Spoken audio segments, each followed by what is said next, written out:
Economics explainer series के part 21 में आप सबका स्वागत है। आज हम दो बहुत ही इंपॉर्टेंट टॉपिक्स पर बात करने वाले हैं, पॉवर्टी और अनएम्प्लॉयमेंट।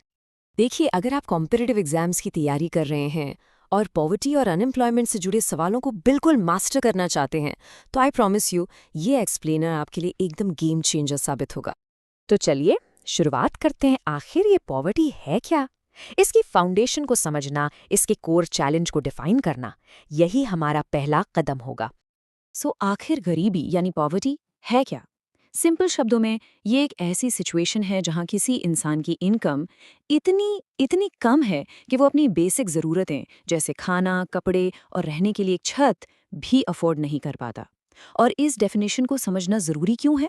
क्योंकि इसके बेसिस पर ही हम उन लोगों को पहचान पाते हैं जिन्हें सरकारी वेलफेयर पॉलिसीज़ की सबसे ज़्यादा ज़रूरत है। गरीबी के कुछ साफ संकेत होते हैं। ऑब्वियसली सबसे पहले है लो इनकम, फिर आता है लो कंजम्पशन। जब पैसा ही नहीं है तो खर्च कहाँ से होगा? और यही नहीं, इसके साथ जुड़ी हैं दूसरी चीजें जैसे खराब सेहत, पढ़ाई लिखाई का नीचा स्तर और अजीबो गरीब रहने के हालात। और पता है, ये सारी चीजें एक दूसरे से ऐसी जुड़ी हैं कि एक विष चक्र सा बन जाता है। अब देखिए, गरीबी भी ना अलग अलग तरह की होती है। इनको समझना बहुत जरूरी है। पहली है एब्सोल्यूट पॉवर्टी, मतलब बेसिक जरूरतें ही पूरी नहीं हो रही है, एकदम फिक्स्ड लाइन है। फिर आती है रिलेटिव पॉवर्टी, जो थोड़ी ट्रिकी है। इसमें हम सोसाइटी के एवरेज स्टैंडर्ड से कंपेयर करते हैं। हो सकता है आपके पास बेसिक चीजें हों, लेकिन आप बाकियों से बहुत पीछे हैं। फिर है क्रॉनिक पॉवर्टी, जो बहुत लंबे टाइम तक चलती है, एकदम परसिस्टेंट। और आखिरी है ट्रांजिएंट पॉवर्टी। ये टेम्पररी होती है, अचानक से आती है। सोच के देखिए, जैसे कोई नेचुरल डिजास्टर आ गया, बाढ़ आ गई, तो लोग अचानक से इस कैटेगरी में आ जाते हैं। तो सवाल ये उठता है कि हम इस गरीबी को नापते कैसे हैं? इसके लिए हमारे पास एक बहुत इंपॉर्टेंट टूल है जिसे कहते हैं पॉवर्टी लाइन। ये पॉवर्टी लाइन आसान भाषा में सरकार द्वारा सेट की गई एक लक्ष्मण रेखा है, एक मिनिमम इनकम लेवल। जो भी इस लाइन के नीचे है उसे ऑफिशियली गरीब माना जाता है। सिंपल सा लॉजिक है, ताकि हम गिनती कर सकें कि कितने लोग गरीब हैं। और इंडिया में ना एक बहुत ही इंटरेस्टिंग चीज़ है। यहाँ पॉवर्टी लाइन इनकम के बेसिस पर नहीं, बल्कि कंजम्पशन एक्सपेंडिचर यानी खर्च के बेसिस पर तय की जाती है। आप पूछेंगे ऐसा क्यों? इसके पीछे सीधा सा कारण है। लोगों से उनकी इनकम पूछना और सही डेटा निकालना बहुत मुश्किल है, लोग सही बताते भी नहीं हैं। लेकिन उनका खर्च, उनके कंजम्पशन पैटर्न्स वो ज़्यादा स्टेबल और रिलायबल होते हैं। ऑफकोर्स महंगाई को ध्यान में रखते हुए इसे टाइम टू टाइम रिवाइज भी किया जाता है।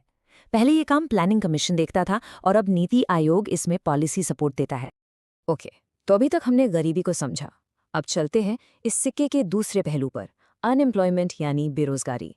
ये एक ऐसा चैलेंज है जो गरीबी से गहराई से जुड़ा हुआ है। तो बेरोजगारी है क्या? देखिए, डेफिनेशन बिल्कुल साफ है। ये एक ऐसी सिचुएशन है जब कोई इंसान काम करना चाहता है, उसमें काम करने की काबिलियत भी है, वो एक्टिवली जॉब ढूंढ भी रहा है, लेकिन उसे काम मिल ही नहीं रहा। ऐसे इंसान को हम अनएम्प्लॉयड कहते हैं। और इसके असर काफ़ी गंभीर होते हैं।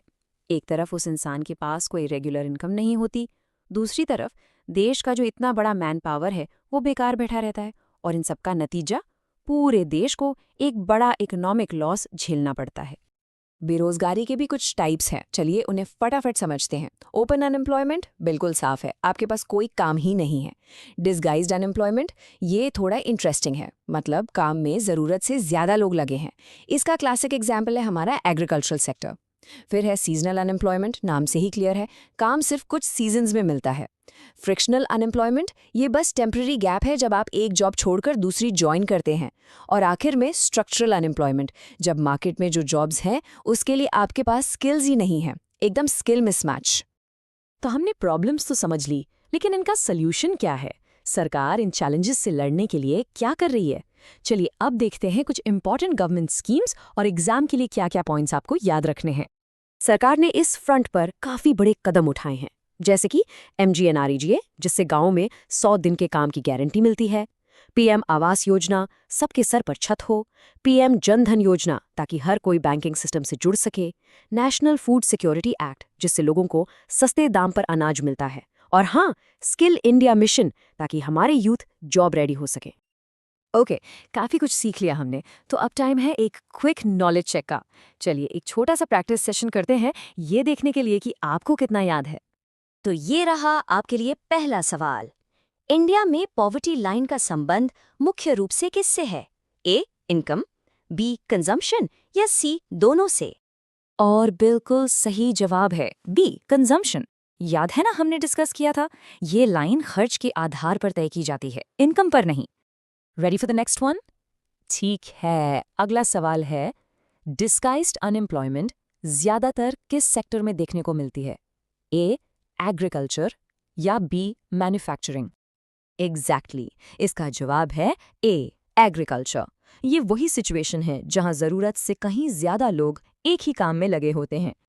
चलिए, अब कुछ गोल्डन पॉइंट्स जो आपको एग्जाम के लिए बिल्कुल रट लेने हैं। पहला, इंडिया की पॉवर्टी लाइन कंजम्पशन बेस्ड है। दूसरा, डिस्गाइज्ड अनएम्प्लॉयमेंट सबसे कॉमन है रूरल और एग्रीकल्चरल एरियाज में। और तीसरा, MGNREGA एक ऐसी स्कीम है जो गारंटीड वेज एम्प्लॉयमेंट देती है। इन्हें भूलना मत। तो आज के इस एक्सप्लेनर में हमने क्या क्या कवर किया? हमने शुरुआत की पॉवर्टी और उसके टाइप्स को समझने से। फिर हमने पॉवर्टी लाइन के कॉन्सेप्ट को देखा। उसके बाद हमने अनएम्प्लॉयमेंट और उसके अलग अलग टाइप्स को जाना। और आखिर में कुछ बहुत ही इंपॉर्टेंट गवर्नमेंट स्कीम्स पर भी नजर डाली।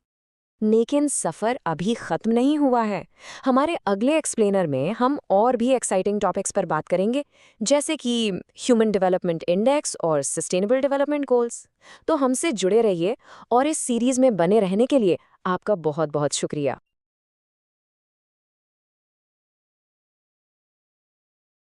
तो चलिए आज समझते हैं कृषि अर्थशास्त्र के कुछ बहुत ही बेसिक लेकिन जरूरी सिद्धांतों को। अगर आप कॉम्पिटिटिव एग्जाम्स की तैयारी कर रहे हैं तो यकीन मानिए ये चर्चा आपको एग्रीकल्चरल इकोनॉमिक्स में महारत हासिल करने में बहुत मदद करेगी। तो आज हम क्या क्या देखने वाले हैं? सबसे पहले हम समझेंगे कि एग्रीकल्चरल इकोनॉमिक्स आखिर है क्या।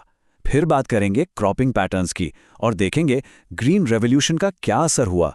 इसके बाद हम MSP और सिंचाई के रोल को समझेंगे। और हाँ, आखिर में एग्जाम के लिए जो सबसे जरूरी बातें हैं उन पर भी एक नजर डालेंगे। ठीक है, तो चलिए शुरू करते हैं सबसे पहले और सबसे बुनियादी सवाल से। आखिर ये एग्रीकल्चरल इकोनॉमिक्स है क्या? मतलब खेती किसानी के पूरे बिजनेस की ये नींव कैसे है? बहुत सीधे सादे शब्दों में कहूं ना तो ये खेती का बिजनेस मैनेजमेंट है। मतलब ये हमें सिखाता है कि फसल उगाने से लेकर उसे बाजार तक पहुंचाने और बेचने तक के सारे इकोनॉमिक फैसले कैसे लिए जाते हैं। और ये सब क्यों? ताकि किसानों को भी फायदा हो और देश में खाने की कमी भी ना हो। देखिए, इसके 3 बड़े मकसद हैं। पहला, पैदावार बढ़ाना। दूसरा, किसानों की आमदनी बेहतर करना। और तीसरा, सबके लिए फूड सिक्योरिटी पक्की करना। लेकिन हाँ, इसमें चुनौतियां भी कम नहीं हैं। भाई, खेती है ही ऐसी चीज जो पूरी तरह जमीन, मौसम और साल के कुछ खास महीनों पर ही टिकी होती है। तो अब ये तो समझ आ गया कि एग्रीकल्चरल इकोनॉमिक्स क्या है। अब अगला सवाल ये है कि किसान अपनी जमीन का सबसे अच्छा इस्तेमाल कैसे करते हैं। यहीं पर एंट्री होती है क्रॉपिंग पैटर्न्स की। इसका सीधा सा मतलब यह है कि एक किसान साल भर में अपनी जमीन पर कौन कौन सी फसलें कब और कैसे उगाता है। मतलब क्या वो पूरे खेत में सिर्फ गेहूं लगा रहा है या फिर कुछ हिस्से में सब्जियां भी उगा रहा है। बस यही जो पूरी प्लानिंग है ना, इसी को क्रॉपिंग पैटर्न कहते हैं। और ऐसा करते क्यों हैं? मकसद है जमीन का पूरा इस्तेमाल करना, पैदावार बढ़ाना और फसल खराब होने का रिस्क कम करना। अब इसके कई तरीके हैं, जैसे मोनोक्रॉपिंग मतलब एक बार में एक ही फसल, मल्टीपल क्रॉपिंग मतलब एक साल में एक के बाद एक कई फसलें, मिक्स्ड क्रॉपिंग मतलब एक ही साथ कई फसलें उगाना, और क्रॉप रोटेशन जिसमें फसलों को बदल बदल कर उगाया जाता है। अब ये जो क्रॉपिंग पैटर्न्स है ना, इनमें एक बहुत बड़ा बदलाव आया एक ऐतिहासिक घटना की वजह से। एक ऐसी घटना जिसने भारत में खेती की तस्वीर हमेशा के लिए बदल दी। जी हां, हम बात कर रहे हैं ग्रीन रेवोल्यूशन की। तो ये ग्रीन रेवोल्यूशन आखिर था क्या? ये वो दौर था जब खेती के प्रोडक्शन में मानो एक तूफान सा आ गया था। और ये कमाल हुआ 4 चीजों की वजह से। HYV सीड्स यानी ज्यादा उपज देने वाले बीज, केमिकल फर्टिलाइजर्स, बेहतर सिंचाई और ट्रैक्टर जैसी मशीनें। और मकसद सिर्फ एक था, भारत को अनाज के मामले में सेल्फ डिपेंडेंट बनाना। ये बदलाव सच में जमीन आसमान का था। आप सोचिए, पहले किसान हल, बैल और बस बारिश के भरोसे खेती करता था, और ग्रीन रेवोल्यूशन के बाद ट्रैक्टर, HYV बीज और केमिकल फर्टिलाइजर्स, इन सब ने मिलकर खेती का पूरा तरीका ही बदल डाला। और नतीजा, पैदावार कई कई गुना बढ़ गई। ठीक है, ग्रीन रेवोल्यूशन से प्रोडक्शन तो खूब बढ़ गया, लेकिन एक बड़ा सवाल था, किसानों को अपनी फसल का सही दाम मिलेगा, इसकी क्या गारंटी है? बस इसी सवाल का जवाब है सरकार की एक बहुत जरूरी पॉलिसी, MSP, जो किसानों को एक तरह की इकोनॉमिक सिक्योरिटी देती है। तो ये MSP यानी मिनिमम सपोर्ट प्राइस है क्या? इसे आप किसानों के लिए एक सेफ्टी नेट समझ सकते हैं। होता यह है कि सरकार फसल की बुवाई से भी पहले एक मिनिमम प्राइस तय कर देती है। इससे फायदा ये होता है कि अगर बाद में बाजार में दाम बहुत गिर भी जाएं, तो भी किसान को नुकसान नहीं होता। इसका प्रोसेस बहुत सिंपल है। सरकार सोविंग सीजन से पहले ही MSP अनाउंस कर देती है। इससे किसानों को एक भरोसा मिल जाता है कि उनकी इनकम सिक्योर है, और जब भरोसा होता है तो वो ज्यादा प्रोडक्शन के लिए एनकरेज भी होते हैं। तो एक तरह से ये किसानों के लिए एक प्राइस सिक्योरिटी शील्ड का काम करता है। अच्छा, ग्रीन रेवोल्यूशन और HYV सीड्स ये सब तभी कामयाब हो सकते थे जब एक और चीज पक्की हो, और वो थी पानी की रेगुलर सप्लाई। और बस यहीं पर इरिगेशन यानी सिंचाई का रोल सबसे इंपॉर्टेंट हो जाता है। सिंचाई का सीधा सा मतलब है कि सिर्फ बारिश पर डिपेंड रहने के बजाय हम आर्टिफिशियल तरीकों से, मतलब नहरों, कुओं या पाइपलाइन से फसलों तक पानी पहुंचाते हैं। और यही वो चीज है जो खेती को मौसम के भरोसे रहने से आजाद करती है। आज के जमाने में तो खेती में कई तरह की इरिगेशन टेक्निक्स इस्तेमाल होती हैं। आपने नाम सुने होंगे, जैसे नहर से सिंचाई, कुएं से, ट्यूबवेल से, और अब तो ड्रिप और स्प्रिंकलर सिस्टम भी आ गए हैं। इन सब का मकसद एक ही है, बारिश का इंतजार खत्म करना और फसल को जब जरूरत हो तब पानी देना। तो हमने एग्रीकल्चरल इकोनॉमिक्स के लगभग सभी मेन कॉन्सेप्ट्स को समझ लिया है। तो चलिए अब फटाफट कुछ जरूरी सवालों और पॉइंट्स के साथ इसे रिवाइज कर लेते हैं, ताकि ये बातें दिमाग में अच्छी तरह बैठ जाएं। चलिए अब एक छोटा सा क्विज हो जाए। 2 सवाल हैं। पहला, MSP कौन अनाउंस करता है? सोच लिया, सही जवाब है सरकार। दूसरा सवाल, क्रॉप रोटेशन से क्या फायदा होता है? इसका जवाब है इससे मिट्टी की फर्टिलिटी बनी रहती है। मुझे पूरी उम्मीद है कि आपके दोनों जवाब सही होंगे। तो एग्जाम के लिए 4 सबसे जरूरी बातें क्या हैं जो आपको याद रखनी है? पहली, ग्रीन रेवोल्यूशन ने खासतौर पर गेहूं और चावल का प्रोडक्शन बढ़ाया। दूसरी, MSP किसानों को प्राइस सिक्योरिटी देता है। तीसरी, मल्टीपल क्रॉपिंग जमीन के बेहतर इस्तेमाल का एक की टेक्निक है। और चौथी, इरिगेशन बारिश पर हमारी डिपेंडेंसी को कम करता है। अब अंत में एक सवाल आपके लिए, आज के क्लाइमेट चेंज और नई टेक्नोलॉजी के दौर में भारतीय कृषि का भविष्य कैसा होगा? इस पर सोचिएगा जरूर।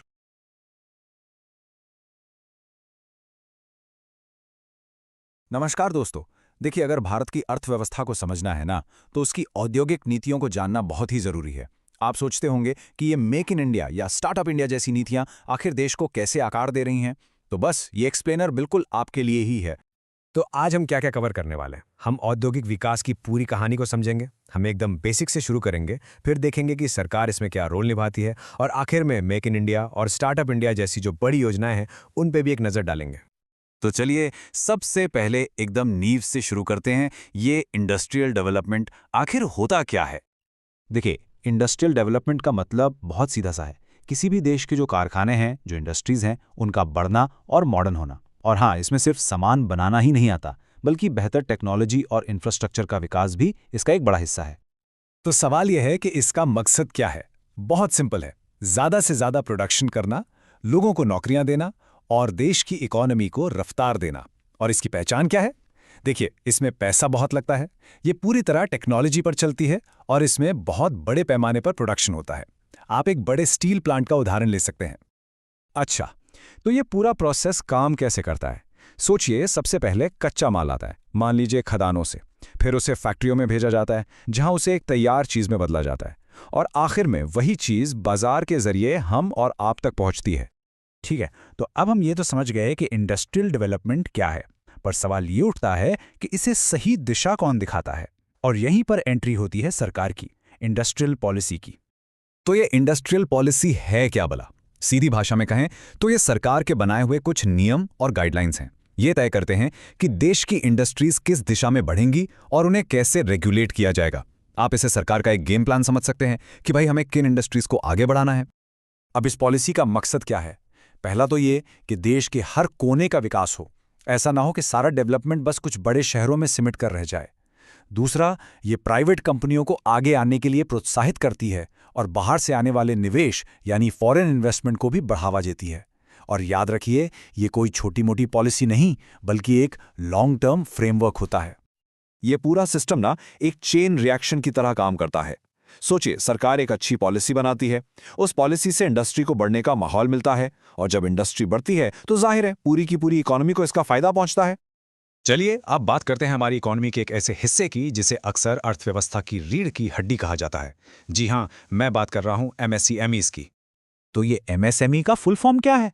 Micro, small and medium enterprises, यानी कि सूक्ष्म, लघु और मध्यम उद्यम। ये असल में वो छोटे छोटे उद्योग होते हैं जो कम पैसे से शुरू होते हैं, लेकिन हमारी इकोनॉमी में इनका रोल बहुत बहुत बड़ा है।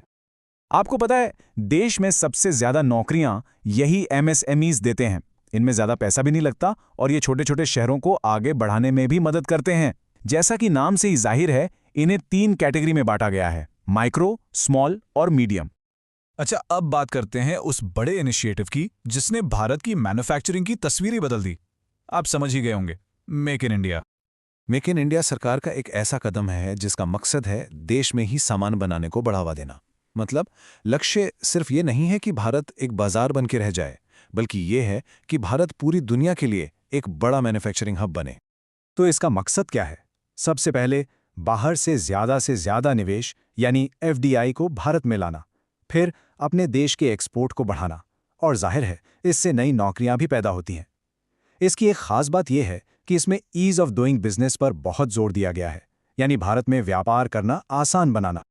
मेक इन इंडिया की पूरी स्ट्रैटेजी को आप 3 आसान स्टेप्स में समझ सकते हैं। स्टेप 1, बाहर से इन्वेस्टमेंट को आकर्षित करना। स्टेप 2, उस पैसे से देश के अंदर प्रोडक्शन बढ़ाना। और स्टेप 3, जब प्रोडक्शन बढ़ जाए तो उस सामान को दूसरे देशों में बेचकर अपना एक्सपोर्ट बढ़ाना। चलिए अब आते हैं हमारे आज के आखिरी लेकिन बहुत ही एक्साइटिंग टॉपिक पर। ये टॉपिक है इनोवेशन और नए आइडियाज़ के बारे में, और इसका नाम है स्टार्टअप इंडिया इनिशिएटिव। तो स्टार्टअप इंडिया क्या है? ये सरकार का एक फ्लैगशिप प्रोग्राम है। इसका सीधा सा मकसद है एक ऐसा मजबूत इकोसिस्टम, यानी एक ऐसा माहौल बनाना जहां नए नए आइडियाज़ को सपोर्ट मिले और नए एंटरप्रेन्योर्स आगे आ सकें। मतलब ये नए आइडियाज़ को हकीकत में बदलने की एक पहल है। इसका मकसद बिल्कुल साफ है: इनोवेशन को बढ़ावा देना और ज़्यादा से ज़्यादा जॉब्स क्रिएट करना। और सरकार इसमें मदद कैसे करती है? ये नए स्टार्टअप्स को टैक्स में फ़ायदा देती है, उन्हें पैसे जुटाने में मदद करती है और दूसरे ज़रूरी रिसोर्सेज भी उपलब्ध कराती है। देखिए, हर स्टार्टअप की कहानी एक छोटे से आइडिया से शुरू होती है ना? फिर वो आइडिया धीरे धीरे एक कंपनी की शक्ल लेता है और आखिर में एक प्रोडक्ट बनकर मार्केट में पहुंचता है। स्टार्टअप इंडिया का काम बस इसी मुश्किल सफ़र को थोड़ा आसान बनाना है। चलिए अब एक छोटा सा क्विज हो जाए, देखते हैं आपने कितना ध्यान से सुना। आपके लिए 2 आसान से सवाल हैं। पहला, एमएसएमई का फुल फॉर्म क्या है? और दूसरा, मेक इन इंडिया का मेन मकसद क्या है? जरा सोचिए और अपने जवाब नीचे कमेंट्स में जरूर लिखिएगा। तो चलिए देखते हैं सही जवाब क्या है। उम्मीद है आपके जवाब सही होंगे। एमएसएमई का मतलब है micro, small and medium enterprises, और मेक इन इंडिया का मेन मकसद है देश में मैन्युफैक्चरिंग को बढ़ावा देना। अगर आपके जवाब सही थे तो बहुत बढ़िया। तो जाते जाते एक क्विक रिकैप कर लेते हैं जो आपके एग्जाम के लिए बहुत जरूरी है। याद रखिए, इंडस्ट्रियल पॉलिसी इंडस्ट्री को डायरेक्शन देती है, एमएसएमईज सबसे ज्यादा नौकरियां देते हैं, मेक इन इंडिया का लक्ष्य मैन्युफैक्चरिंग को बूस्ट करना है, और स्टार्टअप इंडिया नए एंटरप्रेन्योर्स को सपोर्ट करता है। बस ये 4 बातें याद रखिएगा। तो दोस्तों, आज के लिए बस इतना ही। हमारे अगले एक्सप्लेनर में हम एक और बहुत जरूरी टॉपिक पर बात करेंगे, इंफ्रास्ट्रक्चर डेवलपमेंट। हम इस पूरी सीरीज में बेसिक से लेकर एडवांस तक सारे जरूरी टॉपिक्स कवर कर रहे हैं। तो अगर आपने अब तक सब्सक्राइब नहीं किया है तो जरूर कर लें, ताकि आप कुछ भी मिस ना करें। मिलते हैं आपसे अगले एक्सप्लेनर में।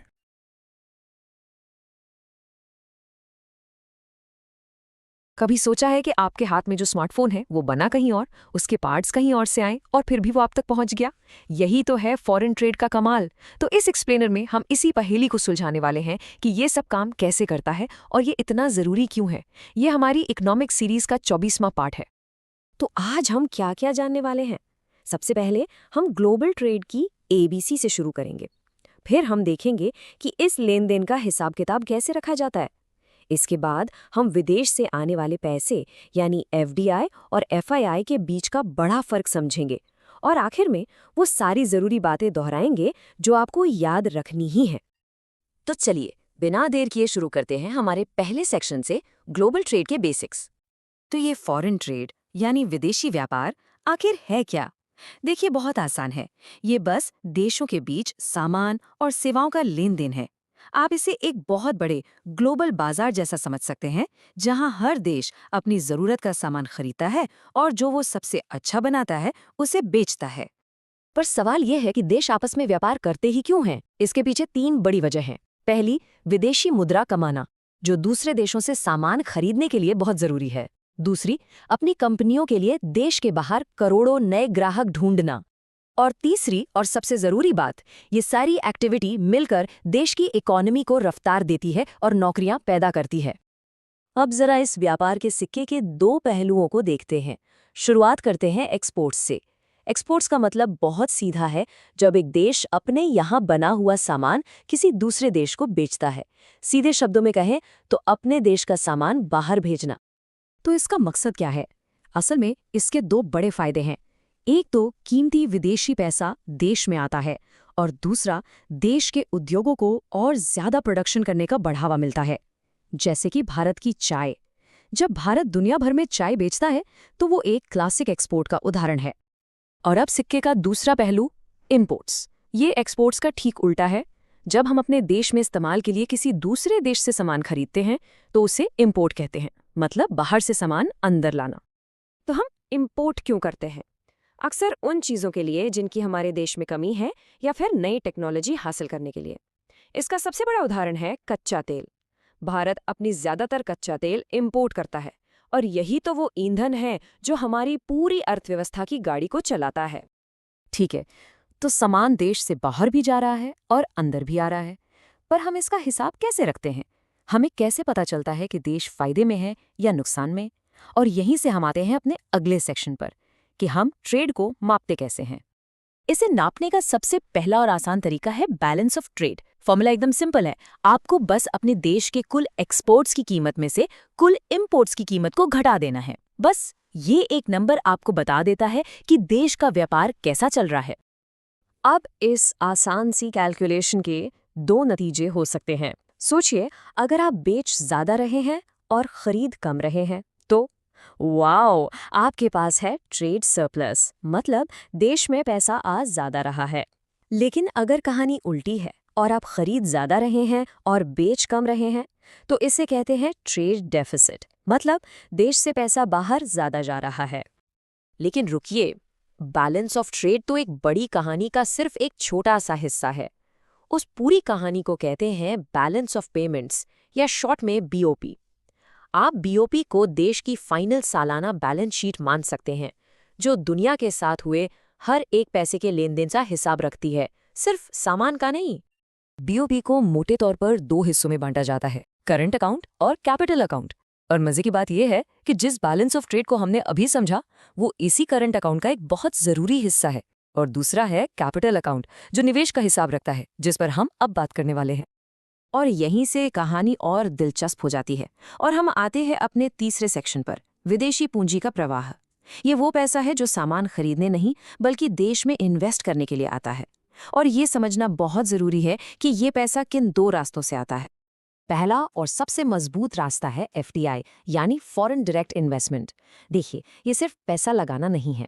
ये तब होता है जब कोई विदेशी कंपनी किसी दूसरे देश में आकर सीधा कोई बिजनेस खड़ा करती है, जैसे कोई नई फैक्ट्री खोलना या किसी कंपनी में इतनी हिस्सेदारी खरीदना कि कंट्रोल उसके हाथ में आ जाए। मतलब वो यहाँ लंबे समय के लिए अपनी जड़ें जमा रहे हैं। FDI की सबसे खास बात पता है क्या है? ये कोई आज आया कल गया वाला सीन नहीं है। ये एक लंबा वादा है, एक लॉन्ग टर्म कमिटमेंट। ऐसी कंपनियां सिर्फ पैसा ही नहीं लाती, बल्कि अपने साथ नई टेक्नोलॉजी और काम करने के नए तरीके भी लाती हैं, जो उस देश की इकोनॉमी के लिए एक जबरदस्त बूस्ट होता है। अब आते हैं दूसरे तरह के निवेश पर, जो FDI से बिल्कुल अलग है। इसे कहते हैं FII यानी फॉरेन इंस्टीट्यूशनल इन्वेस्टमेंट। इसमें विदेशी कंपनियां फैक्ट्री नहीं लगाती, बल्कि ये किसी देश के स्टॉक मार्केट में पैसा लगाती हैं, शेयर और बॉन्ड खरीदकर। जहां FDI ठहरा हुआ पानी है, वहीं FII तेजी से बहती नदी जैसा है। ये आमतौर पर शॉर्ट टर्म होता है। ये निवेशक अक्सर जल्दी से मुनाफा कमाकर निकलना चाहते हैं और अपना पैसा बहुत तेजी से मार्केट के अंदर बाहर कर सकते हैं। इससे मार्केट में पैसा तो आता है, लेकिन अस्थिरता का खतरा भी बढ़ जाता है। तो सार क्या है? ये अंतर आपको हमेशा याद रखना है। FDI है धैर्य वाली पूंजी। ये लॉन्ग टर्म होती है, डायरेक्ट होती है और इसका फोकस मैनेजमेंट पर होता है।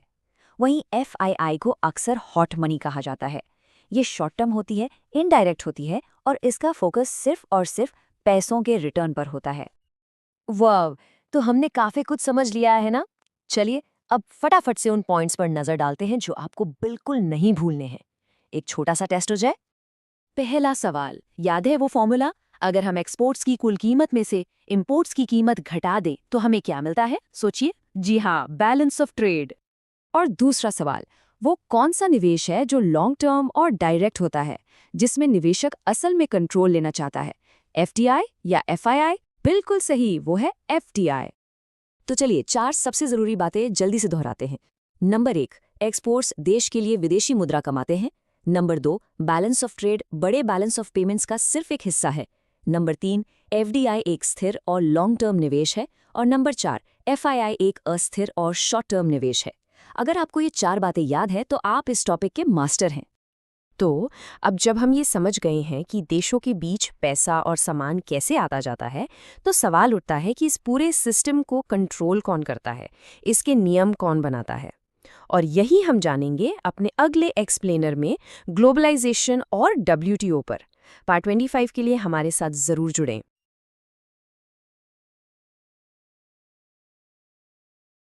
अगर आप प्रतियोगी परीक्षाओं की तैयारी कर रहे हैं तो एक ऐसा विषय है जिसे आप बिल्कुल भी नजरअंदाज नहीं कर सकते, और वो है अंतर्राष्ट्रीय आर्थिक संगठन।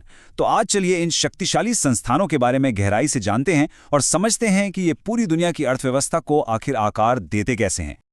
जरा स्क्रीन पर देखिए, आपको ये 5 नाम दिख रहे हैं, है ना? IMF, world bank, WTO, ADB और NDB। ये सिर्फ कुछ अक्षर नहीं है, ये तो ग्लोबल इकोनॉमी के असली पावर हाउस हैं। तो चलिए एक एक करके इनको डिकोड करते हैं और ये भी समझते हैं कि आपके एग्जाम स्कोर के लिए ये कितने जरूरी हैं। तो सवाल ये है कि आखिर ये अंतर्राष्ट्रीय आर्थिक संगठन हैं क्या?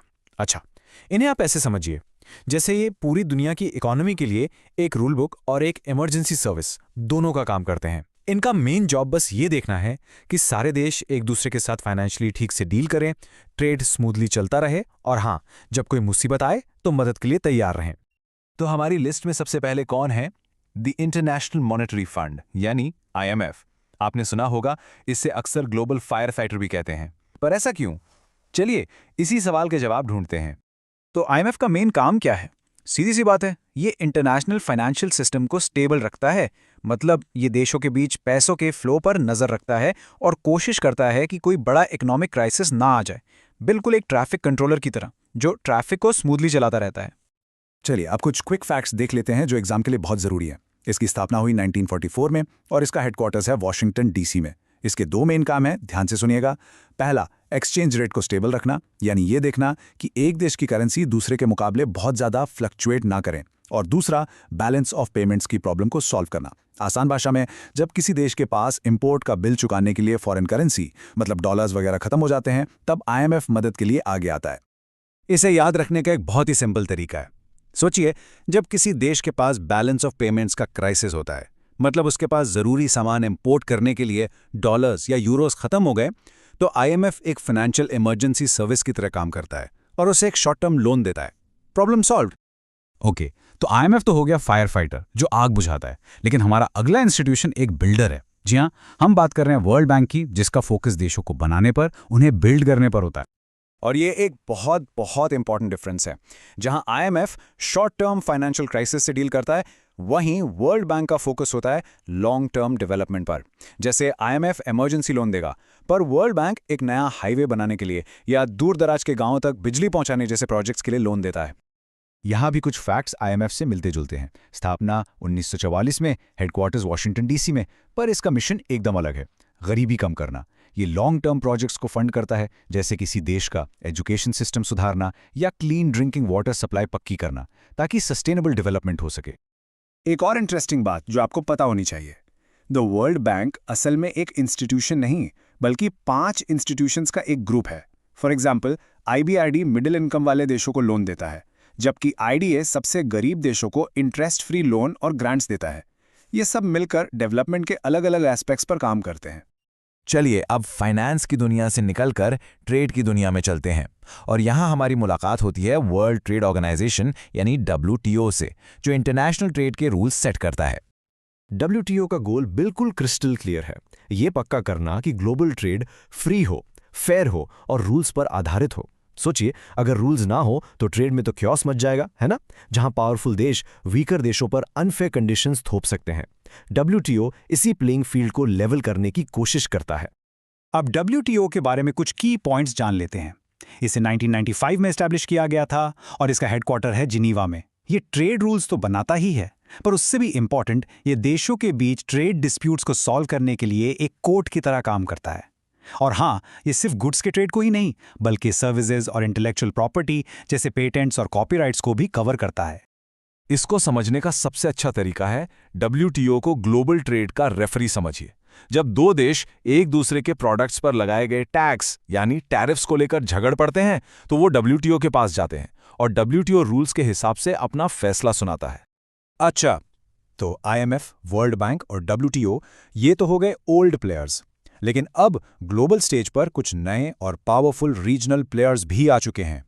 चलिए अब ADB और NDB पर एक नज़र डालते हैं। सबसे पहले बात करते हैं एशियन डेवलपमेंट बैंक यानी ADB की। ये 1966 में बना था और इसका हेडक्वार्टर मनीला में है। जैसा कि नाम से ही जाहिर है, इसका पूरा फोकस दुनिया के सबसे डायनामिक और फास्ट ग्रोइंग रीजन्स में से एक एशिया पैसिफिक के सोशल और इकोनॉमिक डेवलपमेंट पर है। और इसके बाद आता है न्यू डेवलपमेंट बैंक, जिसे लोग ब्रिक्स बैंक के नाम से ज्यादा जानते हैं। ब्रिक्स यानी ब्राजील, रशिया, इंडिया, चाइना और साउथ अफ्रीका। ये काफी नया है, 2014 में बना और इसका हेडक्वार्टर शंघाई में है। इसका मेन जॉब इन उभरती हुई इकोनॉमीज में इंफ्रास्ट्रक्चर जैसे नई सड़कें, बंदरगाह और पावर प्रोजेक्ट्स को फाइनेंस करना है। तो इन दोनों में मेन डिफरेंस क्या है? देखिए, ADB एक वेल एस्टैब्लिश्ड रीजनल बैंक है जो दशकों से एशिया पैसिफिक में काम कर रहा है। वहीं दूसरी तरफ NDB एक नया प्लेयर है जिसे ब्रिक्स देशों ने बनाया है और इसे अक्सर ट्रेडिशनल वेस्टर्न डोमिनेटेड इंस्टीट्यूशंस के एक ऑल्टरनेटिव के तौर पर देखा जाता है। इस कंपैरिजन से आपको इनकी स्ट्रेटेजिक इंपॉर्टेंस समझने में मदद मिलेगी। ऑलराइट, तो हमने काफी कुछ कवर कर लिया है। अब वो हिस्सा जो आपको सबसे ज्यादा पसंद आएगा, एग्जाम से ठीक पहले क्विक रिवीजन के लिए, ये रही आपकी अल्टीमेट चीट शीट। ये टेबल सब कुछ एक जगह ले आती है। नोटिस कीजिए, IMF और वर्ल्ड बैंक दोनों वॉशिंगटन में हैं और 1944 में बने, पर इनके मिशन बिल्कुल अलग है। एक है क्राइसिस मैनेजर तो दूसरा है long term builder. WTO trade का रेफरी है और ADB और NDB दोनों रीजनल डेवलपमेंट पे फोकस करते हैं, पर अलग अलग रीजन्स और ग्रुप्स के लिए। सीरियसली, इस एक स्लाइड में वो सब कुछ है जो आपको याद रखना है। चलिए एक क्विक नॉलेज चेक हो जाए, देखते हैं आपको कितना याद रहा। पहला सवाल, IMF का हेडक्वार्टर्स कहाँ है? सोचिए। बिल्कुल सही, Washington DC। Okay, next, WTO कब बना था? यप, 1995 में। और आखिरी सवाल, ADB का फोकस रीजन क्या है? Asia Pacific. शानदार। और अब हम आपको एक आखिरी सवाल के साथ छोड़कर जा रहे हैं। जरा सोचिए, आज की इस बदलती दुनिया में जहां डिजिटल करेंसीज और नई इकोनॉमिक पावर्स तेजी से उभर रही हैं, इन ग्लोबल इंस्टीट्यूशंस का फ्यूचर क्या होगा? ये एक ऐसा सवाल है जो सिर्फ एग्जाम्स के लिए नहीं बल्कि हम सबके फ्यूचर के लिए भी बहुत मायने रखता है। हमारे साथ जुड़ने के लिए धन्यवाद।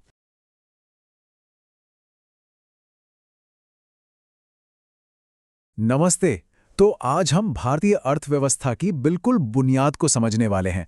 हम इसके 3 सबसे जरूरी हिस्सों यानी सेक्टर्स को एक एक करके बहुत ही आसान तरीके से जानेंगे। कभी सोचा है आपने कि खेत में उगने वाली एक मामूली सी फसल हमारी प्लेट में खाना बनकर कैसे पहुंचती है? बस यही एक सवाल हमें इकोनॉमी की अलग अलग लेयर्स तक ले जाएगा। तो होता क्या है, किसी भी इकोनॉमी को ना उसमें होने वाले काम के हिसाब से अलग अलग सेक्टर्स में बांटा जाता है और ऐसा करने से हमें ये समझने में मदद मिलती है कि प्रोडक्शन के अलग अलग स्टेजेस क्या हैं और पूरे इकोनॉमी का स्ट्रक्चर कैसा है। तो चलिए शुरुआत करते हैं उस नींव से जिस पर सब कुछ टिका है, यानी कि प्राइमरी सेक्टर। तो ये प्राइमरी सेक्टर आखिर है क्या? देखिए, आसान भाषा में कहें तो ये वो सेक्टर है जो सीधे सीधे नेचुरल रिसोर्सेज यानी कुदरती चीज़ों को निकालने या उगाने का काम करता है। मतलब इसका कनेक्शन सीधा प्रकृति से है। अच्छा, इसकी कुछ खास बातें हैं। पहली तो ये कि ये पूरी तरह से नेचर पर डिपेंडेंट है। दूसरी, इसमें कच्चे माल की बहुत ज़्यादा प्रोसेसिंग नहीं होती। और हाँ, सबसे ज़रूरी बात, देश की एक बहुत बड़ी आबादी को रोज़गार यहीं से मिलता है। अब इसके एग्जाम्पल्स क्या हैं? बहुत सिंपल हैं, जैसे खेतीबाड़ी, मछली पकड़ना, जंगलों से जुड़े काम या फिर खदानों से खुदाई करना। आप देख सकते हैं ये सारे काम सीधे जमीन और प्रकृति से ही जुड़े हैं। अब प्राइमरी सेक्टर से कच्चा माल तो मिल गया, आगे क्या? चलिए अब एक स्टेप ऊपर चलते हैं और बात करते हैं सेकेंडरी सेक्टर की, जिसे हम ट्रांसफॉर्मेशन का सेक्टर भी कह सकते हैं। तो ये सेकेंडरी सेक्टर क्या करता है? ये प्राइमरी सेक्टर से मिले कच्चे माल को लेता है और उसे फिनिश्ड गुड्स मतलब इस्तेमाल करने लायक सामान में बदल देता है। इसीलिए इसे इंडस्ट्रियल सेक्टर भी कहते हैं। असली मेकिंग का काम यहीं होता है। इस सेक्टर को आप पहचानेंगे कैसे? इसमें कच्चे माल की प्रोसेसिंग होती है, मशीनों और टेक्नोलॉजी का खूब इस्तेमाल होता है और ज़्यादातर काम फैक्ट्रियों में ही होता है। जैसे कि टेक्सटाइल इंडस्ट्री को ही ले लीजिए, जो कपास से कपड़ा बनाती है, या फिर स्टील इंडस्ट्री और ऑटोमोबाइल मैन्युफैक्चरिंग। ये सब ट्रांसफॉर्मेशन के बेस्ट एग्जाम्पल्स हैं। आइए इस पूरे प्रोसेस को एक बहुत ही सिंपल एग्जाम्पल से समझते हैं। देखिए, स्टेप 1 कपास उगाना, ये हो गया प्राइमरी सेक्टर। स्टेप 2 उस कपास से शर्ट बनाना, ये हुआ सेकेंडरी सेक्टर। और अब स्टेप 3 उस शर्ट को बेचना। बस यहीं से एंट्री होती है हमारे तीसरे और आखिरी सेक्टर की। और अब हम आ गए हैं हमारे फाइनल सेक्टर पर, जिसे कहते हैं टर्शियरी सेक्टर। ये पूरी इकॉनमी का एक तरह से सपोर्ट सिस्टम है। तो ये टर्शियरी सेक्टर, जिसे हम सर्विस सेक्टर भी कहते हैं, ये कोई सामान नहीं बनाता, बल्कि ये हमें और बाकी दोनों सेक्टर्स को सर्विसेज यानी सेवाएं देता है। आप कह सकते हैं कि यही वो इंजन है जो पूरी इकॉनमी को स्मूथली चलाता है। इस सेक्टर की 3 बड़ी खासियतें हैं। 1, ये सर्विस पर फोकस्ड है। 2, ये प्राइमरी और सेकेंडरी दोनों सेक्टर्स को सपोर्ट देता है। और 3, ये ज़्यादातर शहरी इलाकों में ही पाया जाता है। इसके एग्जाम्पल्स तो हमारी रोज की जिंदगी में भरे पड़े हैं।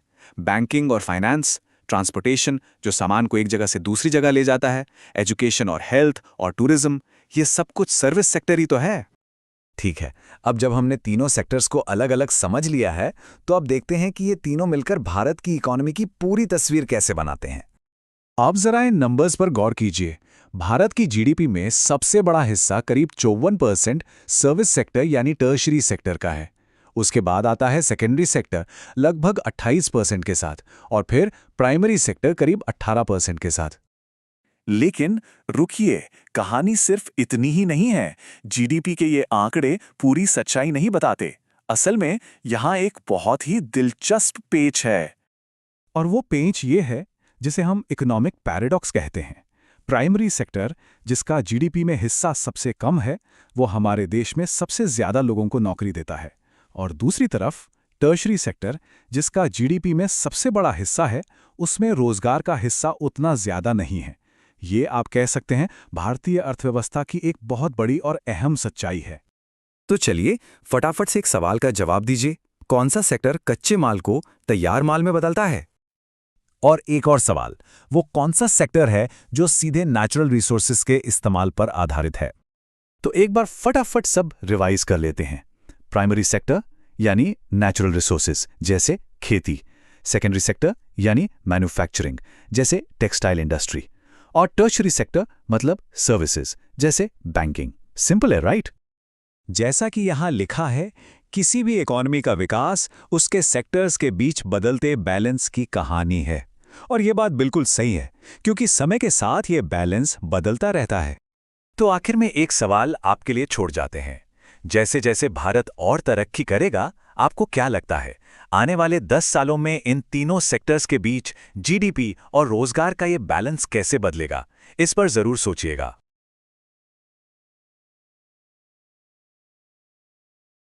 नमस्कार। अगर आप कॉम्पिटिटिव एग्जाम्स की तैयारी कर रहे हैं, तो आपने सरकारी योजनाओं वाले सवालों पर जरूर ध्यान दिया होगा। कई बार ये थोड़े कंफ्यूजिंग लगते हैं, है ना? तो चिंता मत कीजिए, आज हम भारत की 5 सबसे जरूरी इकोनॉमिक स्कीम्स को इतने सिंपल तरीके से समझेंगे कि आप कभी नहीं भूलेंगे। तो सबसे पहले एक बड़ा सवाल, आखिर कोई भी सरकार एक मजबूत इकोनॉमी कैसे बनाती है? कैसे वो अपने करोड़ों नागरिकों को जमीनी स्तर से एम्पावर करती है? सुनने में ये बहुत बड़ा सवाल लगता है, पर इसका जवाब अक्सर छिपा होता है गवर्नमेंट स्कीम्स में। जी हाँ, यही वो स्ट्रैटेजिक प्रोग्राम्स हैं जो देश की तस्वीर बदलते हैं। और हाँ, ये स्कीम सिर्फ कागज पर की गई घोषणाएं नहीं होती, बिल्कुल नहीं। ये तो वो असल रणनीतियां हैं, वो टूल्स हैं जिनसे इकोनॉमिक डेवलपमेंट को रफ्तार मिलती है, नई जॉब्स बनती हैं और गरीबी कम करने का लक्ष्य रखा जाता है। सीधे सीधे कहें तो इन्हीं से एक देश का भविष्य बनता है। तो चलिए शुरू करते हैं पहली और सबसे बड़ी चुनौती से, और वो थी फाइनेंशियल एक्सक्लूजन। मतलब देश की एक बहुत बड़ी आबादी का बैंकिंग सिस्टम से बाहर होना। सोच कर देखिए, कुछ साल पहले तक करोड़ों परिवार ऐसे थे जिनका बैंक से कोई लेना देना ही नहीं था। ना कोई सेविंग्स, ना लोन की सुविधा और ना ही कोई सरकारी मदद सीधे उन तक पहुंच पाती थी। ये सिर्फ उनकी नहीं बल्कि पूरे देश की तरक्की में एक बहुत बड़ी रुकावट थी। तो इस मैसिव चैलेंज से निपटने के लिए सरकार एक बहुत पावरफुल सोल्यूशन लेके आई, प्रधानमंत्री जन धन योजना। देखिए, ये सिर्फ एक और स्कीम नहीं थी, ये एक नेशनल मिशन था, एक मिशन फाइनेंशियल इंक्लूजन के लिए, जिसका सिर्फ और एक ही लक्ष्य था, देश के हर घर को बैंकिंग सिस्टम से जोड़ना। अब सवाल ये है कि ये योजना इतनी सक्सेसफुल हुई कैसे? इसका सीक्रेट इसके सिंपल और इफेक्टिव डिजाइन में था। सबसे पहले जीरो बैलेंस अकाउंट। इससे गरीब से गरीब इंसान के लिए भी खाता खोलना बिल्कुल आसान हो गया। फिर मिला रुपे डेबिट कार्ड, जिससे लोग डिजिटल पेमेंट से जुड़े, और साथ में इंश्योरेंस कवर ने एक सिक्योरिटी भी दी। इन सब ने मिलकर बैंकिंग को सचमुच हर किसी की पहुंच में ला दिया। और हाँ, इस पूरी पहल को लीड किया मिनिस्ट्री ऑफ फाइनेंस ने। और जनधन योजना का सबसे बड़ा गेम चेंजर था डीबीटी, यानी डायरेक्ट बेनिफिट ट्रांसफर। इसकी पावर आप यहां देख सकते हैं। प्रोसेस एकदम सीधा है। सरकार ने सब्सिडी का पैसा एलोकेट किया, वो पैसा सीधे बेनिफिशियरी के बैंक खाते में ट्रांसफर हुआ और उन्हें पूरा का पूरा अमाउंट मिल गया। बीच में कोई मिडलमैन, लीकेज का कोई स्कोप नहीं। इसने करप्शन को खत्म करके सरकारी मदद पहुंचाने के तरीके में एक क्रांति ला दी। चलिए अब आते हैं दूसरी बड़ी चुनौती पर। ये थी छोटे बिजनेसेस के लिए कैपिटल, यानी पैसों की कमी। जरा उन स्ट्रीट वेंडर्स या छोटी छोटी दुकानें चलाने वालों के बारे में सोचिए। उनके पास आइडियाज तो कमाल के होते थे, पर बैंक से लोन मिलना लगभग नामुमकिन था। नतीजा, उन्हें अक्सर बहुत ज्यादा ब्याज पर पैसा उधार लेना पड़ता था, जिससे वो एक जाल में फंस जाते थे। तो ठीक इसी प्रॉब्लम को सॉल्व करने के लिए सरकार ने लॉन्च की प्रधानमंत्री मुद्रा योजना या PMMY। इसका मेन फोकस था उन छोटे non corporate, non farm businesses को लोन देना जो सही मायनों में हमारे देश की इकोनॉमी की बैकबोन है। और इस स्कीम की सबसे अच्छी बात है इसकी 3 कैटेगरीज, जैसा आप इस टेबल में देख सकते हैं। शिशु लोन, जो 50,000 रुपये तक का है, ये किसी भी बिजनेस की स्टार्टिंग के लिए है। फिर आता है किशोर लोन, जो 5 लाख रुपये तक का है, ये उन बिजनेसेस के लिए है जो थोड़ा ग्रो कर चुके हैं। और आखिर में तरुण लोन, जो 10 लाख रुपये तक का है, ये एस्टैब्लिश बिजनेसेस को एक्सपैंड करने में मदद करता है। और ये स्कीम भी मिनिस्ट्री ऑफ फाइनेंस के अंडर आती है। अब बात करते हैं तीसरी चुनौती की, और ये एक बहुत बड़ा एम्बिशन था, भारत को एक ग्लोबल मैन्युफैक्चरिंग हब बनाना। सवाल ये था कि भारत को सिर्फ एक इंपोर्टर देश से एक ऐसा देश कैसे बनाया जाए जहां दुनिया भर के लिए प्रोडक्ट्स बने, जिससे लाखों जॉब्स क्रिएट हों और फॉरेन इन्वेस्टमेंट भी आए। और इस सवाल का जवाब था मेक इन इंडिया। ये सिर्फ एक स्लोगन नहीं था दोस्तों, ये एक मिशन था, भारत को एक ग्लोबल डिजाइन और मैन्युफैक्चरिंग हब में बदलने का। ये दुनिया की बड़ी बड़ी कंपनियों के लिए एक ओपन इन्विटेशन था कि आइए और भारत में बनाइए। इस इनिशिएटिव के ऑब्जेक्टिव्स बिल्कुल क्रिस्टल क्लियर थे। पहला, फॉरेन डायरेक्ट इन्वेस्टमेंट यानी FDI को बढ़ाना। दूसरा, बड़े पैमाने पर जॉब्स क्रिएट करना। तीसरा, ईज ऑफ डूइंग बिजनेस को इंप्रूव करना, यानी व्यापार करना आसान बनाना। और चौथा, इंडस्ट्रियल कॉरिडोर्स जैसा वर्ल्ड क्लास इंफ्रास्ट्रक्चर बनाना। और इस इंपॉर्टेंट मिशन को लीड कर रहा है ministry of commerce and industry. Alright, अब चलते हैं हमारी चौथी चुनौती पर, और ये जुड़ी है इनोवेशन और नए आइडियाज से। देखिए, किसी के पास एक ब्रिलियंट आइडिया हो सकता है, पर उसे एक सक्सेसफुल बिजनेस में बदलने के लिए सिर्फ टैलेंट काफी नहीं है। आपको चाहिए एक सपोर्टिव इकोसिस्टम, और भारत को अपने यंग एंटरप्रेन्योर्स के लिए ठीक ऐसे ही एक प्लेटफॉर्म की जरूरत थी। और बस इसी जरूरत को पूरा करने के लिए लॉन्च की गई स्टार्टअप इंडिया इनिशिएटिव। इसका मकसद था देश में इनोवेशन और स्टार्टअप्स के लिए एक स्ट्रॉन्ग इकोसिस्टम तैयार करना, एक ऐसा सिस्टम जो एंटरप्रेन्योर्स को उनके आइडिया स्टेज से लेकर एक सक्सेसफुल कंपनी बनाने तक हर स्टेप पर सपोर्ट करे। तो स्टार्टअप्स को सपोर्ट कैसे मिलता है? आप देख सकते हैं उन्हें कई कॉन्क्रीट बेनिफिट्स दिए जाते हैं, जैसे टैक्स में छूट, फंडिंग सपोर्ट और रूल्स को सिंप्लीफाई करना। द अल्टीमेट गोल इनोवेशन को प्रमोट करना और देश में जॉब्स के नए एवेन्यूज क्रिएट करना। और हाँ, ये इनिशिएटिव भी ministry of commerce and industry के अंडर है। और अब आते हैं हमारी पांचवी और आखिरी चुनौती पर। ये एक ऐसी चुनौती है जो हर भारतीय के एक बहुत ही बेसिक सपने से जुड़ी है, अपना घर। हमारे देश के अर्बन और रूरल दोनों इलाकों में लाखों लोगों के लिए एक अफोर्डेबल और सेफ घर आज भी एक बहुत बड़ी जरूरत है। इसी हाउसिंग क्राइसिस को एड्रेस करने के लिए आए प्रधानमंत्री आवास योजना या PMAY। इसका मिशन स्टेटमेंट बहुत सिंपल और पावरफुल था, हाउसिंग फॉर ऑल। मतलब देश के शहरी और ग्रामीण दोनों क्षेत्रों में गरीबों को अफोर्डेबल घर देना। तो ये स्कीम काम कैसे करती है? इसका सबसे बड़ा फीचर है होम लोन पर इंटरेस्ट सब्सिडी। इससे होता यह है कि घर खरीदने वालों की EMI का बोझ काफी कम हो जाता है। ये स्कीम खास तौर पे इकोनॉमिकली वीकर सेक्शंस यानी EWS और लो इनकम ग्रुप्स के लिए डिजाइन की गई है और इसकी जिम्मेदारी है ministry of housing and urban affairs के पास। तो ये थी वो 5 गेम चेंजिंग स्कीम्स। अब एग्जाम के लिए सबसे जरूरी हिस्सा। चलिए इन सब को एक क्विक रिवीजन गाइड के तौर पर समराइज करते हैं ताकि ये आपके दिमाग में एकदम फिट हो जाएं। ये टेबल आपके रिवीजन के लिए लिटरली अ गोल्ड माइन है। बस हर स्कीम को उसके कोर कीवर्ड से कनेक्ट कर लीजिए। देखिए, जन धन योजना फाइनेंशियल इंक्लूजन, मुद्रा योजना business loan, make in India manufacturing, startup India entrepreneurship और आवास योजना हाउसिंग। कितना सिंपल है, ऐसे याद रखेंगे तो कभी कंफ्यूज नहीं होंगे। और अब आखिर में एक सवाल आपके लिए। आपको क्या लगता है, इन 5 में से कौन सा आइडिया भारत के आने वाले डेकेड को सबसे ज्यादा शेप करेगा? फाइनेंशियल इंक्लूजन, स्मॉल बिजनेसेस को support, manufacturing boost, startup culture या सबके लिए घर? इस पर सोचिएगा जरूर। हमारे साथ जुड़ने के लिए बहुत बहुत धन्यवाद।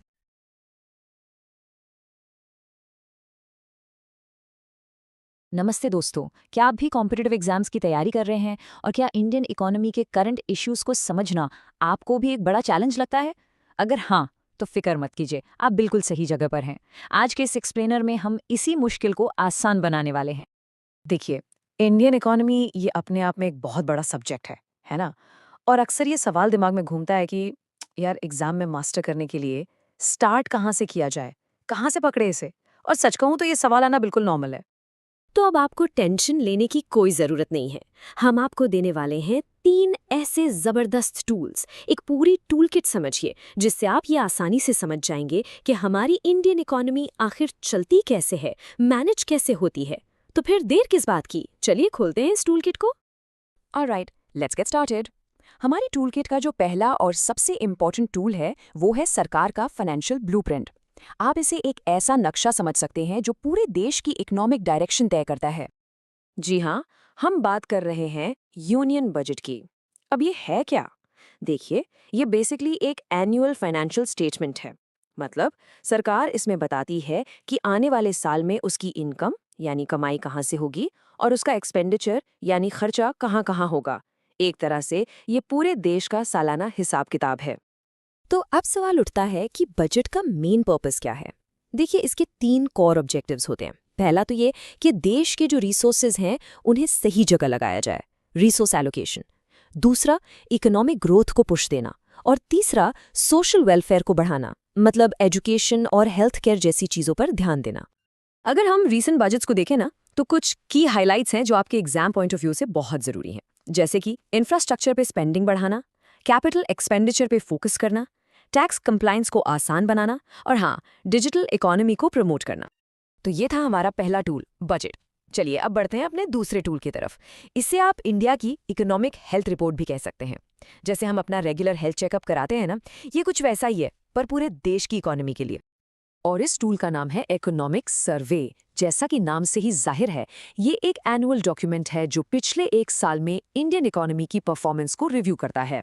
सीधी सी बात है, ये हमें बताता है कि पिछले साल हमारी इकोनॉमी ने कैसा परफॉर्म किया, अच्छा, बुरा या जैसा भी। अच्छा, यहाँ पर एक बात समझना बहुत बहुत जरूरी है, और वो है बजट और सर्वे के बीच का डिफरेंस। ये अक्सर स्टूडेंट्स को कंफ्यूज करता है। देखिए, बजट हमेशा फॉरवर्ड लुकिंग होता है, मतलब ये भविष्य का प्लान है। वहीं सर्वे हमेशा बैकवर्ड लुकिंग होता है, यानी ये पास्ट की परफॉर्मेंस का रिव्यू है। तो बजट बात करता है आने वाले कल की और सर्वे बात करता है बीते हुए कल की। सिंपल। तो अब आप सोच रहे होंगे कि ये सर्वे बनता कैसे है। इसका प्रोसेस काफी लॉजिकल है। स्टेप 1, सारे सेक्टर्स से इकोनॉमिक डेटा कलेक्ट किया जाता है। स्टेप 2, उस डेटा को एनालाइज करके ट्रेंड्स, ग्रोथ और चैलेंजेस को समझा जाता है। और फिर फाइनली स्टेप 3, इस एनालिसिस के बेसिस पर फ्यूचर पॉलिसीज के लिए सजेशंस दिए जाते हैं।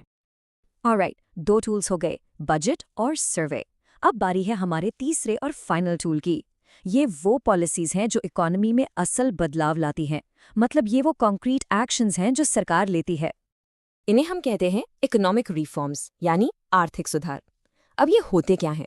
ये वो पॉलिसी चेंजेस हैं जिन्हें स्पेसिफिकली डिज़ाइन किया जाता है। क्यों? ताकि इस सिस्टम्स को सिंप्लीफाई किया जा सके, एफिशिएंसी को इम्प्रूव किया जा सके और अल्टीमेटली इकोनॉमिक ग्रोथ को बूस्ट मिल सके। अगर हम हाल के कुछ बड़े रिफॉर्म्स की बात करें जो एग्जाम्स के लिए सुपर इम्पॉर्टेंट हैं, तो इनमें आते हैं जीएसटी का implementation, insolvency and bankruptcy code जिसे हम शॉर्ट में आईबीसी कहते हैं, डिजिटल इंडिया इनिशिएटिव और न्यू लेबर कोड्स। ये नाम आपने जरूर सुने होंगे। तो इन रिफॉर्म्स के पीछे का लॉजिक क्या है? देखिए, चेन ऑफ इवेंट्स को समझिए। सबसे पहले एक रिफॉर्म इंप्लीमेंट होता है, एग्जाम्पल के लिए जीएसटी। इसके आने से क्या होता है, जो पुराने सिस्टम्स है वो सिंपलर और ज्यादा इफेक्टिव हो जाते हैं। और जब एफिशिएंसी बढ़ती है तो इसका सीधा फायदा इकोनॉमी को मिलता है और ग्रोथ होती है। तो अब आपकी टूल किट पूरी हो चुकी है, बजट, सर्वे और रिफॉर्म्स। चलिए अब एक क्विक टेस्ट हो जाए, देखते हैं आपको कितना याद रहा। रेडी है? Okay, first question for you. Union budget का प्राइमरी रोल क्या है? सोचिए। बिल्कुल सही, ये फ्यूचर के लिए एक फाइनेंशियल प्लान है। नेक्स्ट क्वेश्चन, इकोनॉमिक सर्वे का मेन पर्पस क्या होता है? यस, ये बीते हुए साल की परफॉर्मेंस को रिव्यू करना है। And the last one for this quick check, GST, ये किस तरह के पॉलिसी चेंज का एग्जाम्पल है? एग्जैक्टली, ये एक इकोनॉमिक रिफॉर्म है। चलिए तो एग्जाम के लिए जो की टेकअवेज हैं उन्हें फटाफट रिवाइज कर लेते हैं। पहला, यूनियन बजट। ये सरकार का एनुअल फाइनेंशियल स्टेटमेंट और प्लान है। दूसरा, इकोनॉमिक सर्वे। ये इकोनॉमी की पास्ट परफॉर्मेंस का एक रिव्यू रिपोर्ट है। और तीसरा, रिफॉर्म्स। ये वो पॉलिसी चेंजेस हैं जो इकोनॉमिक ग्रोथ को ड्राइव करने के लिए बनाए जाते हैं। और अब इस एक्सप्लेनर को खत्म करने से पहले आपके लिए एक सवाल छोड़कर जा रहा हूं। जरा सोचिए, लुकिंग अहेड, आपको क्या लगता है इंडिया का नेक्स्ट मेजर इकोनॉमिक रिफॉर्म क्या हो सकता है? इस पर जरूर सोचिएगा। मिलते हैं अगले एक्सप्लेनर में। Keep learning.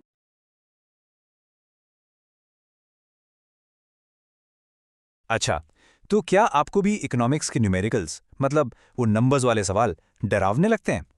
अगर हाँ, तो फिक्र मत कीजिए, आज के बाद ये डर खत्म हो जाएगा।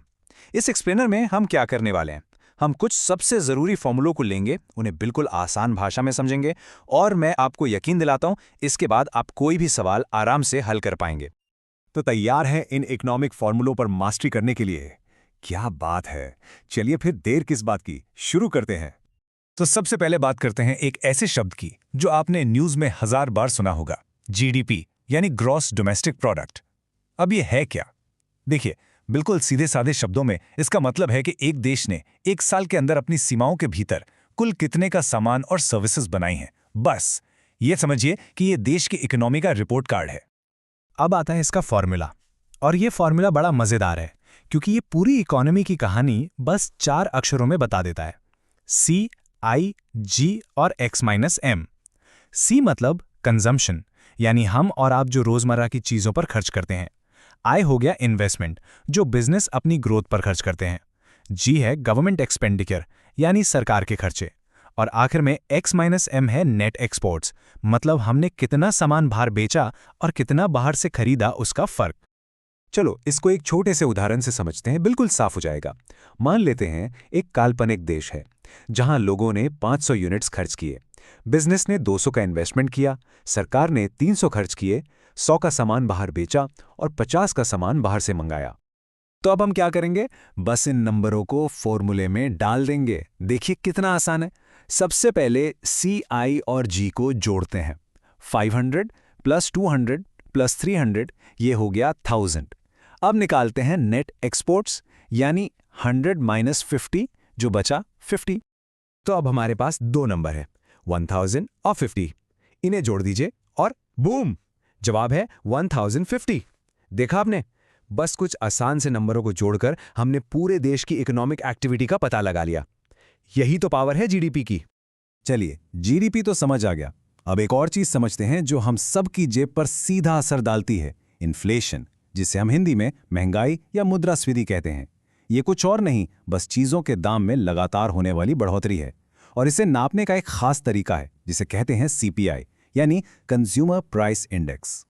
तो हम ये कैसे पता लगाते हैं कि महंगाई कितनी बढ़ी? इसका फॉर्मूला भी बहुत सिंपल है। हम बस ये देखते हैं कि आज सीपीआई कितना है और पहले कितना था। तो आज के सीपीआई में से पिछले सीपीआई को माइनस करते हैं, फिर उसे पिछले सीपीआई से डिवाइड करते हैं, और क्योंकि हमें जवाब परसेंट में चाहिए तो 100 से मल्टीप्लाई कर देते हैं। चलिए, इसका भी एक उदाहरण देखते हैं। मान लीजिए पिछली साल सीपीआई का नंबर था 120 और इस साल वो बढ़कर हो गया 132। ठीक है, तो अब फॉर्मूले का इस्तेमाल करते हैं। सबसे पहले 132 में से 120 घटाया तो बचा 12। अब इस 12 को पिछले साल की सीपीआई यानी 120 से डिवाइड किया तो हमें मिला 0.1, और आखिर में इसे 100 से गुणा कर दिया और हमें हमारा इन्फ्लेशन रेट मिल गया। और जवाब है 10%। अब इसका असली मतलब क्या है? इसका मतलब यह है कि जो चीज पिछले साल 100 रुपए की थी, अब वो औसतन 110 रुपए की हो गई है। यानी आपके पैसे की खरीदने की ताकत वो थोड़ी कम हो गई है। ओके, तो हमने जीडीपी देख लिया, इन्फ्लेशन समझ लिया। अब आते हैं हमारे तीसरे और आखिरी कॉन्सेप्ट पर, डिमांड इलास्टिसिटी। नाम थोड़ा मुश्किल लग सकता है पर है बहुत आसान। ये बस ये बताता है कि जब किसी चीज़ की कीमत बदलती है तो उसकी डिमांड पर कितना असर पड़ता है। मतलब क्या लोग दाम बढ़ते ही उसे खरीदना बंद कर देते हैं या फिर भी खरीदते रहते हैं। और इसका फॉर्मूला तो सबसे आसान है। आपको बस डिमांड में आए परसेंट चेंज को प्राइस में आए परसेंट चेंज से डिवाइड करना है, बस इतना ही।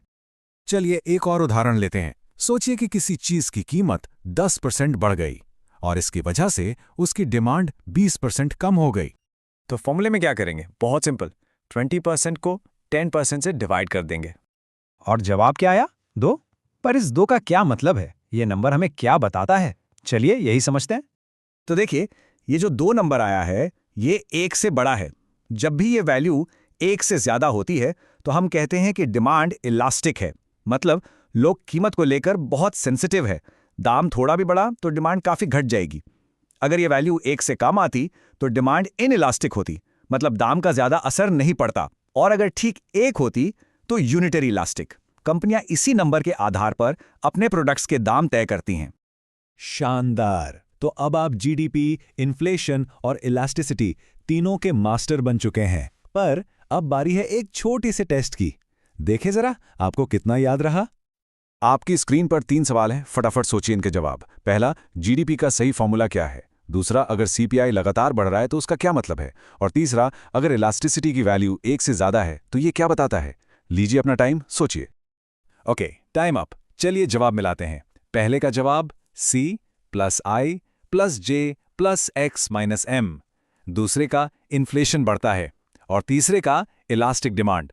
अगर आपके तीनों जवाब सही थे तो कमाल है, आपको सब कुछ अच्छे से समझ आ गया है।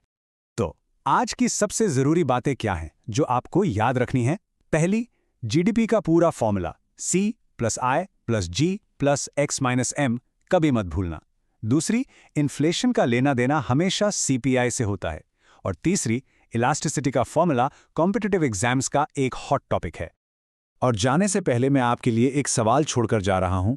आज की तारीख में हमारी इकोनॉमी की कहानी इन 3 फॉर्मूलों में से कौन सा सबसे अच्छे से बताता है? जीडीपी, इन्फ्लेशन या इलास्टिसिटी? सोचिएगा जरूर।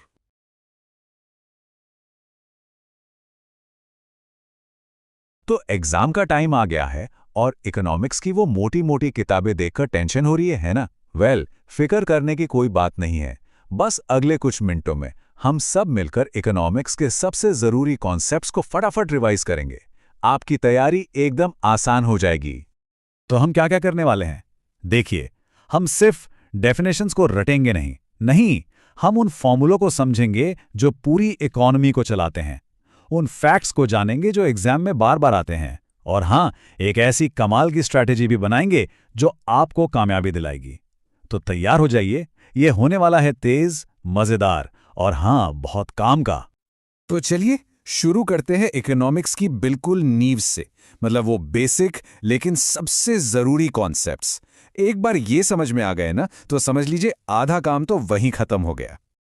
जीडीपी मतलब ग्रॉस डोमेस्टिक प्रोडक्ट। ये शब्द तो आपने 1000 बार सुना होगा, है ना? पर इसका मतलब क्या है? बिल्कुल सिंपल है। एक साल के अंदर हमारे देश की सीमाओं में जो भी कुछ बना, चाहे वो एक कार हो, एक कप चाय हो या फिर किसी डॉक्टर की सर्विस, उन सब की टोटल वैल्यू। आप इसे देश की इकोनॉमिक हेल्थ का एक थर्मोमीटर समझ सकते हैं। अब आता है जीएनपी यानी ग्रॉस नेशनल प्रोडक्ट। इसे आप जीडीपी का बड़ा भाई मान सकते हैं। क्यों? क्योंकि इसमें हम सिर्फ देश के अंदर क्या बन रहा है वो नहीं देखते, बल्कि ये भी जोड़ते हैं कि हमारे देश के लोग और कंपनियां बाहर के देशों से कितना कमा कर ला रहे हैं। तो सीधा सा हिसाब है, जीडीपी प्लस विदेश से आई नेट इनकम बन गया जीएनपी। अगला टर्म है इन्फ्लेशन, या जिसे हम आम भाषा में कहते हैं महंगाई। इसका मतलब क्या है? मतलब यह है कि वक्त के साथ आपके पैसे की कीमत कम हो रही है। सोचिए, जो सामान पिछले साल 100 रुपए का था वो अब 105 का मिल रहा है। बस यही है इन्फ्लेशन। और हाँ, ये याद रखना जरूरी है कि ये कोई एक बार की बढ़ोतरी नहीं है, ये एक लगातार चलने वाला प्रोसेस है। और इन्फ्लेशन का ठीक उल्टा होता है डिफ्लेशन, यानी जब चीज़ों की कीमतें लगातार गिरने लगती हैं। अब सुनने में तो ये बड़ा अच्छा लगता है ना कि चीज़ें सस्ती हो रही हैं, पर सच तो ये है कि ये इकॉनमी के लिए एक बहुत खतरनाक सिग्नल हो सकता है। तो याद रखिए, इन्फ्लेशन मतलब कीमतें ऊपर, डिफ्लेशन मतलब कीमतें नीचे। ठीक है, कॉन्सेप्ट्स तो समझ लिए। अब बात करते हैं उन जादुई फॉर्मूलों की जो इन आइडियाज़ को नंबर्स में बदलते हैं। ये फॉर्मूले एग्जाम के लिए बेहद ज़रूरी हैं, तो पूरा ध्यान यहीं पर। तो ये रहा जीडीपी का सबसे famous formula, C + I + G + X - M। चलिए इसे तोड़कर समझते हैं। C है कंजम्पशन, यानी हम और आप जो भी खर्च करते हैं। I है इन्वेस्टमेंट, जो कंपनियां करती हैं। G है गवर्नमेंट स्पेंडिंग, यानी सरकारी खर्चा।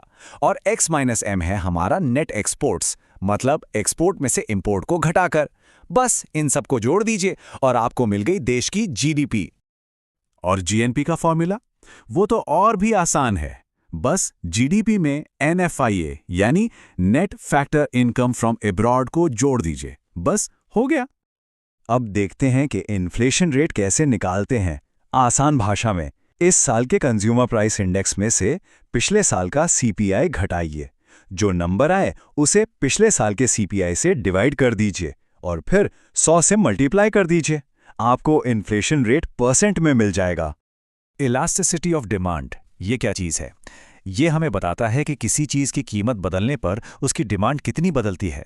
मतलब क्या दाम बढ़ने पर लोग उसे खरीदना कम कर देंगे या फिर भी खरीदेंगे? इसका जवाब इस फॉर्मूले में है। परसेंटेज चेंज इन क्वांटिटी को परसेंटेज चेंज इन प्राइस से डिवाइड कर दीजिए। ओके, अब बारी है एक रैपिड फायर राउंड की। ये वो फैक्ट्स हैं जो सीधे सीधे एग्जाम में आ सकते हैं, तो दिमाग के घोड़े दौड़ाइए। चलिए शुरू करते हैं। भारत का सेंट्रल बैंक कौन है? Reserve bank of India. Planning commission को किसने रिप्लेस किया? नीति आयोग ने। 5 ईयर प्लान्स कब शुरू हुए? 1951 में। मिनिमम सपोर्ट प्राइस यानी MSP कौन अनाउंस करता है? भारत सरकार। और ह्यूमन डेवलपमेंट इंडेक्स कौन पब्लिश करता है? UNDP। ये सब एकदम रट लीजिए। तो चलिए, अब वक्त है एक छोटे से टेस्ट का। देखते हैं कि आपको कितना याद है। मैं एक सवाल पूछूंगा, आप मन में उसका जवाब सोचिएगा। पहला सवाल, जीडीपी कैलकुलेट करने के 3 कोर मेथड्स कौन-कौन से हैं? सोचा? चलिए मैं बताता हूं। वो है इनकम मेथड, एक्सपेंडिचर मेथड और प्रोडक्शन मेथड। ओके, अगला सवाल, इंडिया में इन्फ्लेशन को नापने के लिए सबसे कॉमन इंडेक्स कौन सा इस्तेमाल होता है? ये वाला तो आसान है। जवाब है कंज्यूमर प्राइस इंडेक्स यानी CPI। बहुत बढ़िया, कॉन्सेप्ट्स, फॉर्मूले, फैक्ट्स सब कवर हो गया। पर अब इस सब को एग्जाम के लिए तैयार कैसे करें? चलिए एक विनिंग स्ट्रैटेजी बनाते हैं।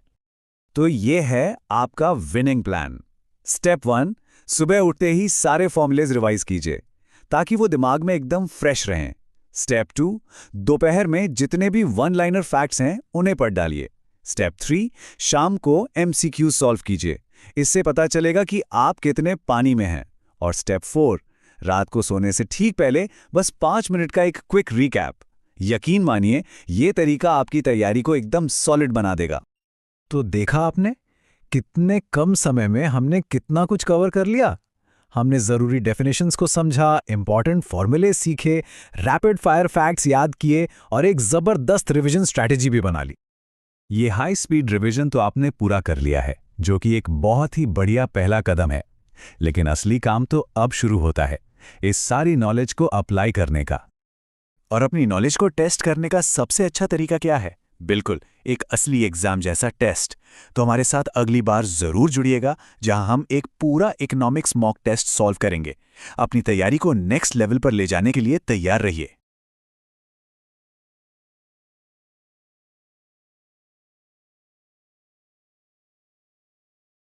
नमस्कार। क्या आप इंडियन इकोनॉमी को लेकर अपनी नॉलेज को टेस्ट करने के लिए तैयार हैं? ये सिर्फ एक क्विज नहीं है, ये उन ताकतों को समझने का एक मौका है जो हमारी रोज की जिंदगी को शेप देती हैं। तो ये है 5 मिनट चैलेंज। चलिए शुरू करते हैं। तो आप सच में भारतीय अर्थव्यवस्था को कितना समझते हैं? चलिए आज पता लगाते हैं।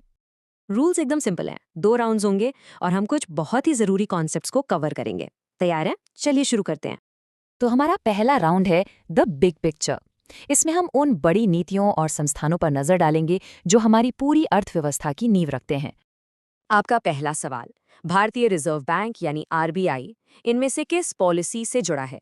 ए, fiscal policy, B, monetary policy, C, trade policy या डी, इंडस्ट्रियल पॉलिसी? सोचिए जरा।